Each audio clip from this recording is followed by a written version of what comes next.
Now, I do want to talk about Mesut Ozil, though. And it would seem as though the mercurial Mesut Ozil has played his last game for Arsenal. He's been left out of the Europa League squad. And in doing this, some people, rival fans and even Arsenal fans, have said that Arsenal have ruined a fantastic football player who we got in his prime years because we played him with bums and we treated him like dirt. Others have said that Ozil has been treated fairly and as he deserved. Now, first of all, I want to ask, where do you think it went wrong for him at Arsenal? I think where it went wrong is during the Wenger eras, during the latter stages where he started disappearing in big games and the work rate dropped off. I mean, we can go back to the game against, I can't remember, was it Everton and Man City away back-to-back in 2016, where Mesut Ozil did absolutely nothing in those two games. And we lost both games. Believe it or not, we were actually in second place going into those games. Mm-hmm. And after those two defeats, Mesut Ozil did nothing. And after those two games, he started falling off a cliff. And then really his behaviour during the Unai Emery period, the Europa League final, and his attitude just stank. I mean, yes, I know we were losing by a heavy score, but there was still time to come back. And he's walking off the pitch. And then after the game, he doesn't even go to the fans. He just walks off like, I got subbed off. Oh, honestly, embarrassing, yeah? Let me go on to this season, Unai Emery, where he's acting up. Yeah, you know what? I'll defend Ozil in this case with Unai Emery. He should have been in the squad, and it shows through the results. And then Mikel Arteta, everyone got a clean slate at Arsenal. Even Mohamed Elneny got a clean slate. And even then, he still can't get into the squad. It shows me it's an attitude and mentality problem for Mesut Ozil. That is interesting. That is very interesting. Okay. I'm surprised by that. Very surprised. And Kesh, where do you think it went wrong for Ozil? I just think he lacks the motivation. Like, after Germany got rid of him, I felt he lost passion for the game. And once you've lost passion for the game, that's it. You're only going to go downwards. For me, I think the club's doing the right thing, trying to force him out. I know it's not fair, but life is not fair. Come on, we all go through things. You just have to pack your bags up, move on, and find a new path. Simple. That's so hard. I can't believe what I'm hearing, guys. Like, I know you're going to give me some good news. Surely. Yeah. Let's be honest. Mesut Ozil as a human being, he's a nice person. He does a lot of charitable work. He's a great person. But as a footballer at Arsenal, even I can't back him in this situation. Let's be honest. He hasn't done enough for ever since his contract year where he played out of his skin for like the last 7 games before Alexis Sanchez left and he got his contract. We haven't seen the best of him. And I can't remember a performance besides that Leicester game at the beginning of the season where he performed well. That's the last time I remember seeing him perform well. Even when he was playing under Arteta earlier in the season, I don't remember much about Mesut Ozil. I can't remember the last decent game where I've seen him boss the midfield. And to me, he's a player. When we signed him, we signed him on a similar hype to Thomas Partey. He was one of the best midfielders in Spain. We brought him over. Deadline day, everyone was excited. And now he's leaving. He stayed long enough to see himself as a villain. And he became a hero. But it's just sad. Wow. Okay. So no one's backing him. What, DT, you're not backing him now? Listen, there's nobody that's backed him more than me. But the thing is, do you know what? This works both ways. Firstly, I'm annoyed that we wasted his prime years with Olivier Giroud up front. I think that the year that Leicester won the league, if we had an Aubameyang up front, for example, with Ozil and Alexis behind them doing what they were doing, we'd have won the league that year. And I've no doubt about that. Mesut Ozil was on to break the assist stats by Christmas that was held by Henry.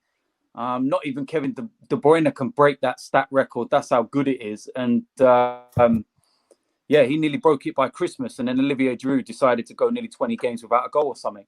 And then now, I just feel that the relationship's completely broken. I feel that the first sign of it was when Ozil spoke up about the Muslims in China. I feel that was the first break because Arsenal distanced themselves from it. I don't have anything against Mesut Ozil doing that. Why shouldn't he? He's a Muslim as well. And if he feels there's something going on in the world and he wants to use his platform to try and highlight it, to make everything better, then so be it. But that was the first breakdown in relations for me. And then it's kind of gone from there, and it's been spiraling slowly but dramatically. And then now it's just becoming a stain on the club. It's the Gunnosaurus thing. I think that his gesture's brilliant. And as a human being, he's a wonderful person in that respect, but he's got the best PR team in the world. Absolutely. I reckon his PR team could represent OJ Simpson and make him look innocent. For sure. Because it's hard not to look at it as I want to call it a gesture, but realistically, it's a stunt. It's a stunt. It is. It's a massive stunt. Look, he's known the guy a long time. Jerry's been doing the job for 27 years. And Mesut could have easily been in contact with him privately and said, look, I've heard what's happened. I've known you for a long time since I've been here. I don't like what's going on. I'm going to cover your wages for the remainder of the time that you're out. We'll keep this between ourselves. It is what it is, you know, and that's all you needed to do. But given the fact of how it came out, when it came out, and there was sly little digs in there that whilst I remain an Arsenal player, as if to say, like, well, if you get rid of me, I'm not going to pay his wages. Yeah. So there's like these veiled little digs. And then when Guendouzi left last week as well, I look at the tweet that Ozil put out and I thought, again, it's like another little dig at the club, like stating about, you know, go and show what you can do as a player now, as though Arsenal have stopped him, held him back, or he's not valued, or whatever it might be. So, from what I'm hearing, something off as well? Yeah, go on. I'm just saying the last thing I was going to say was quickly is that from what I've heard is that Arsenal want to pay off his contract. They don't want to pay the full amount, which is around about £13 million at the minute. I actually don't have a problem with Mesut Ozil holding out because he never, you know, asked for that contract of that size with that wage. That's what the club gave him. And if you, me, or anybody had X amount of time left on a job and we were expecting an X amount of wage and we were told we want to terminate it now, we'll give you a payoff. If it isn't what I'm expecting, then why should I go? So I think the best thing for everybody would Arsenal to bite the bullet on this. They're going to be out of pocket £13 million either way. Either pay 13 now and get rid of Ozil and all of this drama, the circus that's around it, or you're going to lose £13 million over the next 10 months or so, paying him 350 grand a week to play Fortnite. Yeah. Go on, Kesh. What I will say is I don't agree with the club not backing him, but from a financial point of view, I do understand why Arsenal didn't do it. But then at the same time, Ozil's sitting on the fence because from, I think it was in April, they told him that he's not going to be included in the squad for Europa League or Premier League. So he's waited at this point to then make an attack back at the club. But Ozil speaks to the Turkish president, right? And he's known for war crimes and things like that. So I don't understand how you can complain about one thing that's going on in society and not be back in the other thing. I love Ozil. You went there. For me, you can't sit on the fence on one side and then not do it for the other side. It's a fair point. I will say, though, I will say, we all do this. I'm guilty of it. I know I'm a hypocrite in some aspects. I'm sure each and every one of you are as well.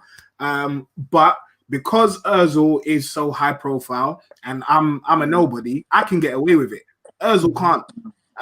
So it does kind of make more sense for people like him who have the platform to kind of think, well, how are you going to do one thing and accuse or talk about how bad this is and not be a hypocrite. But you make a great point. You make a very, very, very, very, very, very good point. Just quickly, just to read out some more super chats. We've got Terry here talking about Liverpool conceding 7 goals against a relegation team. When Liverpool say they are the greatest PL team ever, is the worst result in EPL history. Facts. That is, I'll back that. Look Then at Terry sitting in the background, stirring his pot. Jamal Roberts says, if you're comparing Loving life, Klopp isn't to he? Arteta, Terry's loving it. I assume your unbeaten home run has started already. Now, we're just talking about the one, that won us the flipping golden trophy, but fair enough. There was another one in here as well. I will find that in a second. But Sam and Igal, if you're Arteta, what do you do with Ozil? What I'll try and do is find a solution and put an end to this drama. Because listen, this season is a big season coming up for Arsenal. It depends on our future. Depends on the season if we get Champions League or not. And I would like Miss Oz to play some part in the season because listen, this is going to be a season like no other, where every 3 days we'll have a game, and there's no bye week in Europa League where you play Europa League game and then 2 weeks later, Europa League again. And this time, every week there's a Europa League game. So that's why I want Mr. Ozil, because the depth, and really during the Christmas period where there'll be a game every 2 days. So I think I want Arteta to resolve this issue, and if Mr. Ozil fails to comply, like Matteo Guendouzi, then he can get out the door. No. Hear that? We have to be real, and we have to if Arteta has a plan to win us trophies and get back to where we need to go, only play the players who you see are going to be part of your plans for the coming future. And Ozil is not a part of his plans after this season. So why even have him in the team? Bring in Martinelli, bring in all those other guys. And also, we have a massive squad. Don't forget, we can't fit any of them anyways. So it's not only Ozil that he took out Socrates also. So this is ruthless, and this is what we've been asking for. We've been asking for people to be ruthless. And if we trust Arteta and we back Arteta to be the right man, we have to back him on these points. That's my point. Fair point. Again, we got another super chat from TD Shifts. It's gone off the screen, so unfortunately I can't show it, but I'll read it. He said, DT, I love Meza, but his time at the club is finished. What's your thoughts about having his contract terminated? And I don't think he fits Arteta's plan. Well done to him. But just on that point, though, you say that. I don't think he fit Arteta's plan before with the 3 at the back, because there's no obvious place for him to get in. But with the Partey signing, I would imagine that there probably is a space for him in the team. So do you reckon it's because of a lack of work rate? And there was another comment here, someone saying that he even got subbed off after 60 minutes at Madrid as well. So is that ultimately what it boils down to? Work rate? Work rate. Possibly. That may well be one of the major issues, but I'm adamant that there's something that we don't know about as to why he's not playing. And it's not a Mikel Arteta decision. It's from higher up. Because for Stan Kroenke to authorise somebody not to be involved in the squad at all and sit on 350 grand a week wages, something major has to have happened. Yeah. Stan Kroenke, we've just been debating about how tight he is. There's no way he's going to allow somebody to sit on 350 grand a week and do nothing. He would be saying to Mikel, okay, if this is Mikel's decision and he's not working hard in training or this and that, then Stan would possibly be like, can we get something done? What is the situation? We can't have him sitting there. Let's at least involve him in the Europa League or the Carabao Cup, or, let's see what we can get out of him. Or he's literally been frozen out of everything. It's now a battle between Mesut Ozil and Arsenal Football Club. And the easiest thing for me would be to just bite the bullet, take the loss, lose, because you're going to lose that money anyway, 30 million. It's either now or in over 10 months' time. Get him out of the club, it's done, and then nobody will be talking about him anymore. We're not going to sit here and have these conversations about, we didn't score this week. Oh, but what do you think if Mesut Ozil was playing? Do you reckon he might have been able to get a chance? And it's like, it's a never-ending cycle. And the thing is I don't think he even fits into the new plans of Mikel Arteta, because everybody is presuming we're going to go to a 4-2-3-1. We're going to go to a 4-3-3. Where does Mesut Ozil go in a 4-3-3? He's not an engine. He can't play in a 3. Come on, man. Seriously, it's not going to happen. I love Mesut Ozil for what he did as a player and as original number 10. He's one of the greatest number 10s you will ever see in world football for what he's achieved. But now it's done. It's like Arsene Wenger.